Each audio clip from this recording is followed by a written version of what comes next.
They did not hear an army coming. They heard church bells, then more bells, then carts, then doors being nailed shut. In the middle of the 1300s, Europe was not conquered by kings or knights. It was broken by a disease that moved faster than fear, faster than prayer, and faster than anyone could understand. In a few terrible years, whole streets went silent, families vanished, and the living learned to step around the dead. This is the story of the Black Death, the plague that tore through the medieval world and changed it forever. Before it reached Europe, the disease was already traveling through trade routes across Asia. Medieval people did not know what caused it. They argued about bad air, divine punishment, corrupted stars, and poisoned winds. Today we know plague is caused by the bacterium Yersinia pestis, and that it can spread through flea bites, infected animals, and in its pneumonic form through the breath of the sick.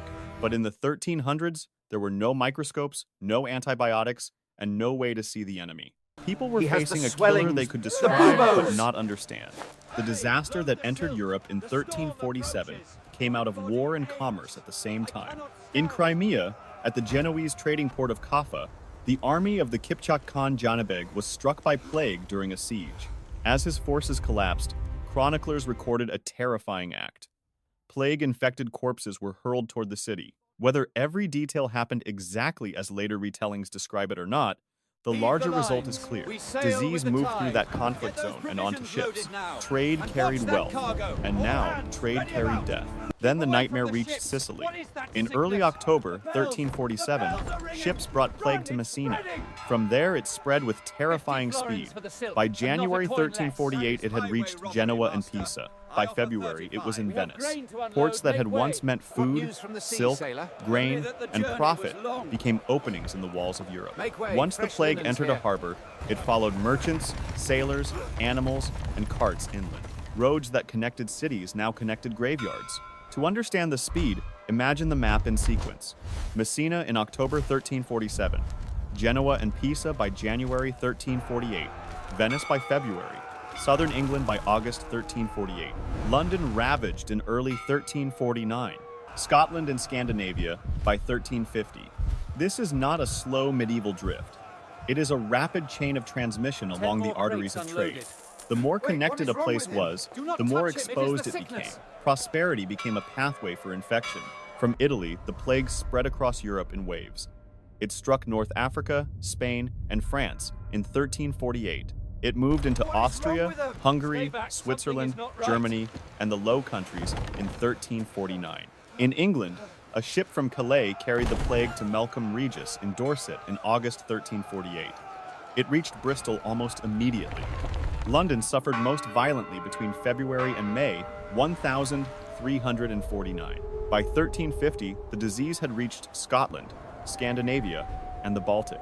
In only a few years, a continent-sized catastrophe had unfolded. The plague that terrified medieval people appeared in more than one form. Bubonic plague brought fever, headache, chills, weakness, and swollen, painful lymph nodes called buboes. Septicemic plague poisoned the blood and could cause shock, bleeding into the skin, and blackened tissue in the fingers, toes, and nose. Pneumonic plague attacked the lungs, bringing chest pain, cough, and bloody or watery mucus, and it could spread directly from person to person through infectious droplets. The disease could strike the body in multiple ways, and each form fed the panic. The symptoms themselves intensified the terror. Buboes could appear near the groin, neck, or under the arms. Fever and weakness could drop a person in a day.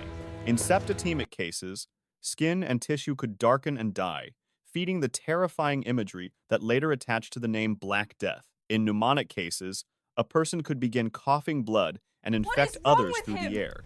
When a disease can strike the skin, the blood, and the lungs, every sign of illness becomes a warning. At first, many people still believed the sickness would pass. Europe had known famine. Europe had known war. Europe had known local outbreaks of disease. But this was different. It did not stay local. It did not respect walls or rank. It did not slow down when priests prayed, when officials ordered processions, or when wealthy families fled to the countryside. In city after city, the pattern repeated so often that people could almost feel the script before it happened. A rumor from a nearby town. Then a sailor sick at the docks. Then a household gone silent. Imagine a crowded street in Florence in 1348. A butcher closes his stall because his apprentice is sick. A neighbor hears coughing through a wall and tells her children not to go near that door. A priest is called to give last rites, then falls ill 2 days later. A family sends one son to fetch bread, and he returns to find the house sealed. By the end of the week, the ordinary map of the neighborhood is gone. The bakery is closed. The bells ring again. The market is half empty. Nobody knows who is safe. In many places, the dead came so quickly that burial customs broke down. Priests could not keep up. Gravediggers could not keep up. Carts carried bodies in batches. Pits were dug. Funeral rites were shortened or abandoned. In some towns, there were not enough healthy people left to give each death its proper ceremony. This was one of the deepest wounds of the plague. It did not only kill, it stripped away the rituals that helped the living endure loss. Writers who lived through it left testimony that still feels immediate. In Florence, Giovanni Boccaccio opened the Decameron by describing a deadly pestilence that had come from the east and grown stronger as it moved west. In Italian chronicles from cities like Padua, Pisa, and Siena, the same pattern appears again and again. Fear shattered trust inside the home. Husbands avoided wives. Brothers avoided brothers. Parents abandoned children. The Sienese chronicler Agnolo di Tura wrote that he buried his 5 children with his own hands. Boccaccio captured another side of survival as well. The Decameron is not only a plague witness, it is also a story about people trying to preserve their minds, while the city collapses around them. A small group leaves plague-stricken Florence and tells stories in the countryside. That frame matters because it shows a truth that appears in every catastrophe. Even while death is everywhere, people still try to make order, meaning, and rhythm. They tell stories because the world has stopped making sense. That testimony matters because it tells us what numbers cannot. The Black Death was not only a demographic collapse, it was an emotional collapse. The plague broke routines, rituals, and the small acts that make a society feel human. Touch became dangerous. Comfort became dangerous. A cup of water offered to the wrong person could become a death sentence. People learned to fear breath itself. Some fled early. Some stayed and cared for relatives anyway. Some survived with guilt. Some survived with nothing. People searched desperately for causes. Many believed the plague was a punishment from God. Public acts of repentance spread. Groups of flagellants moved from town to town, whipping themselves in the streets, convinced that pain could force divine mercy. Others turned to relics, amulets, and astrological explanations. Some sealed homes with smoke or burned herbs to fight what they thought was poisoned air. These responses were not random to them. They were attempts to force meaning onto chaos. The medical world of the 1300s was not empty of knowledge, but it was trapped inside the limits of the time. Physicians observed symptoms carefully and tried to classify what they saw. They could describe buboes, fever, and lung sickness. They could compare cases. They could isolate the visibly sick when fear allowed it. But they could not see bacteria. They did not know the role of fleas. They did not know why one person died in days while another lived. Medicine could witness the disaster, but it could not stop it. One of the most remarkable medical witnesses was Guy de Chauliac, a surgeon in 14th century France who treated plague patients during the Black Death. He later became famous in the history of surgery, but in the plague years, he was simply one more trained man standing too close to death. His experience matters because it shows the medieval medical profession at its bravest and its most limited. Doctors were not absent, they were overwhelmed. The plague was also a disaster of density. Towns were generally hit harder than the countryside because contagion moved more easily where people, animals, goods, and waste were packed tightly together. Within towns, monastic communities often suffered some of the highest losses because they lived and worshipped in close quarters and cared for the dying. Places built for community became places of intensified risk. The same networks that made medieval cities productive also made them vulnerable. Religion also changed under the strain. The church remained central, but confidence in institutions was shaken when clergy died alongside everyone else, and prayers did not stop the spread. In some regions, people turned toward mysticism. In others, they turned toward extreme displays of repentance. North of the Alps, art and writing became more intensely focused on death, judgment, and the afterlife. The plague did not erase faith, it changed its emotional tone. As fear grew, so did cruelty. Across Europe, Jewish communities were blamed for the plague and accused of poisoning wells. Violent pogroms followed. Entire communities were killed or burned alive by mobs. This was one of the darkest social consequences of the Black Death. It was them. In a world I saw desperate them for talking answers, to the raiders. Yes, many they people brought chose a this upon target us. instead of the truth. The plague exposed how quickly panic can become persecution. There were exceptions, and they matter too. At Avignon, Pope Clement VI lived through the plague, while 1/4 of his own staff died. Even during that crisis, he welcomed Jews there while accusations spread elsewhere. His stance did not stop the wider violence across Europe, but it stands as proof that hysteria was a choice, not an inevitability. Even in catastrophe, leaders could choose protection over blame. The plague also struck the powerful. Royals died, nobles died, merchants died, clergy died. Monastic communities were often hit especially hard because they cared for the sick and lived in close quarters. The papal court at Avignon was The reduced by sickness is 1/4. spreading from the town. Even those with money and horses could not guarantee God escape. save us. Some wealthy families fled to rural estates, Quickly but now, servants, secure the provisions. We supplies, must be and swift. travelers The horses still are moved ready, between my worlds. lord. To the Distance road, helped, make haste. but certainty disappeared. By the time the first great wave receded, Europe had been transformed. The Black Death is usually dated in Europe from 1347 to 1351, but that short label hides the scale of what happened. Mortality varied wildly by region, from relatively lighter losses in some areas to devastation in others. Contemporary records and later studies suggest that about 1/3 of Europe may have died, and rough estimates place the number of dead around 25 million in Europe alone. For medieval society, it was a rupture beyond memory. The economic shock was immediate. Trade slumped, wars paused. Fields were left untilled because so many laborers were gone. Landowners who had depended on labor services faced a crisis of manpower. To keep farms running, many were forced to offer wages or money rents instead of traditional obligations. In villages and towns, surviving workers suddenly had leverage. People who had once been replaceable were now scarce. For survivors, the aftermath did not feel like victory. It felt like paperwork, shortage, and exhaustion. Wills had to be settled. Property changed hands suddenly. Workshops lost masters and apprentices at the same time. Children inherited land before they were old enough to work it. City councils had to refill offices while trying to count the dead and restart basic services. The plague was a biological event, but recovery was administrative, legal, and painfully slow. This did not create equality overnight. The old order resisted.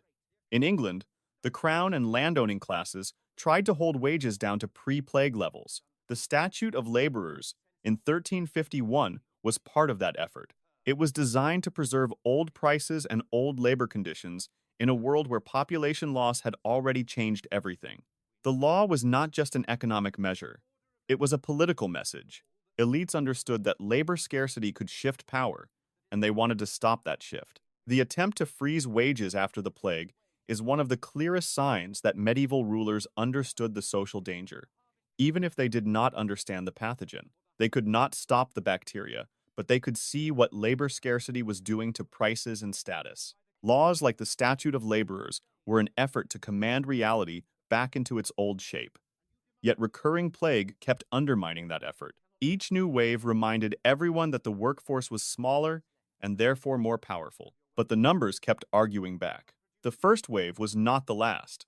Later outbreaks returned in 1361 to 1363, 1369 to 1371, and 1374 to 1375. Each recurrence deepened the demographic damage and prolonged labor shortages. By the 1370s, wages had risen sharply in many places. The plague had become more than a health disaster. It had become a long pressure on the medieval social order, wearing down old arrangements year after year. In England, tensions built toward open revolt. Authorities tried to regulate wages and extract taxes from a society already damaged by repeated plague. By 1381, the pressure exploded in the Peasants' Revolt, the first great popular rebellion in English history. The revolt had many causes, but the Black Death was behind the new economic realities that fueled it. When half the workers disappear, every law about work becomes a fight about power. The cultural aftershocks were just as deep as the economic ones. People who survived had to rebuild households, workshops, guilds, parishes, and city governments with fewer hands and shattered trust. In places like Siena, The impact was so severe that major civic and artistic projects were abandoned. The plague did not just kill painters, masons, and patrons. It interrupted the continuity of ambition. A generation of plans died with a generation of people. The scale of demographic damage lingered for generations. In England, estimates suggest that by 1400, the population may have been only about half of what it had been a century earlier. Hundreds of villages were depopulated or disappeared entirely. This is one reason the Black Death cannot be understood as a single burst of mortality. It was a population shock that kept echoing from settlement patterns, agriculture, tax systems, and family life long after the first panic passed. And still, the memory kept returning.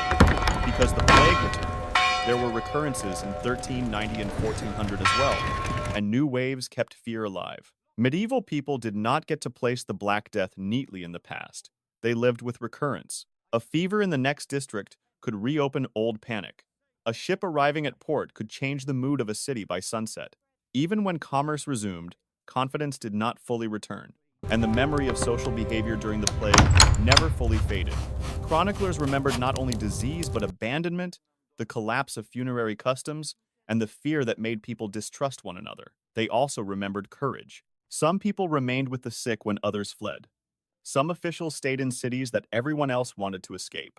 Some physicians and clergy continued their work, knowing the risk. The Black Death preserved both the worst and best versions of human response. This is why later generations kept returning to the plague in art, sermons, chronicles, and political argument. The Black Death became a reference point for divine judgment, social disorder, and the fragility of earthly power. It haunted memory because it had touched everything at once: body, family, city, economy, faith, and law. Few events in history reach that deeply into daily life. The Black Death did. If you want to understand why this story still feels modern, it is because the Black Death exposed more than biology. It exposed human behavior under pressure. It showed how quickly uncertainty becomes rumor. It showed how fear can create both compassion and violence. It showed how essential labor becomes visible only after systems break. It showed how governments try to restore an old normal after the foundation has shifted. It also left a scientific lesson that medieval people could not yet see. They described symptoms with brutal accuracy, but they could not identify the cause. Only in 1894 was Yersinia pestis identified by Alexandra Yersin during the Hong Kong plague epidemic, and in 1898, the role of infected fleas in transmission was clarified. The people of the 1300s had been fighting a microscopic enemy with theories built for a different world. Even so, it would be wrong to dismiss them as simply helpless or irrational. They were making decisions inside a catastrophe with the tools they had. Some fled, some stayed to care for the sick, some exploited panic for profit or revenge, some protected the accused. Some wrote down what they saw with enough honesty that centuries later, we can still hear the terror in their words. That is why the Black Death remains more than a statistic. It is a human record of what happens when ordinary life collapses. It is the sound of bells and coughing in the same street. It is the silence after a family disappears. It is a priest trying to serve too many dying people. It is a surgeon watching his knowledge fail. It is a ruler blaming outsiders. It is another ruler refusing to.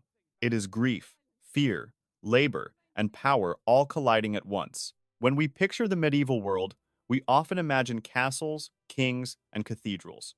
But for millions of people in the mid-1300s, history sounded like cartwheels on wet stone before sunrise. It looked like a neighbor standing at a window and not coming down again. It felt like waiting through the night to see who in your house would still be alive by morning. The Black Death changed Europe not in one speech or one battle, but in thousands of homes. The plague did not end in a single day. It faded unevenly, leaving survivors to inherit farms, debts, shops, trauma, and a different social world. In Western Europe, population levels did not recover to what they had been before 1348 until the beginning of the 1500s. That means the Black Death was not just an event, it was a century-shaping force. It bent demographics, labor, religion, politics, and memory for generations. So, the Black Death was both a collapse and a beginning. It was the collapse of millions of lives and the beginning of new social negotiations. Land, labor, wages, taxation, authority, and belief all had to be argued again in the shadow of mass death. That is part of what makes this story so unsettling. The plague did not simply destroy a world. It forced the survivors to rebuild one they no longer fully recognized. So when we ask what the Black Death was, the answer is not only a bacterium, not only fleas, and not only medieval medicine failing under pressure. It was a turning point in how Europe worked, who held power, how labor was valued, how communities remembered loss, and how fear could be turned against the innocent. It was one of the greatest catastrophes in recorded history, and one of the clearest mirrors of human nature ever written in blood. If you stood in a market square in 1349, you would not have known you were living through one of the most important transformations in European history. You would only know that the baker was gone, the priest was gone, the neighbor was gone, and the city no longer sounded like itself. But history is often like that. The world changes first as grief, and only later becomes a chapter in a book. The plague of the 1300s was real. The places were real. Caffa, Messina, Florence, Siena, Avignon, London. The people were real. Boccaccio, Agnolo di Tura, Guy de Chauliac, Clement VI, Gianni Beg. The consequences were real. Mass graves, labor shortages, rising wages, repression, revolt, and a changed Europe. That is why this story endures. It is not just about how people died. It is about what human beings became while trying to live through the end of the world.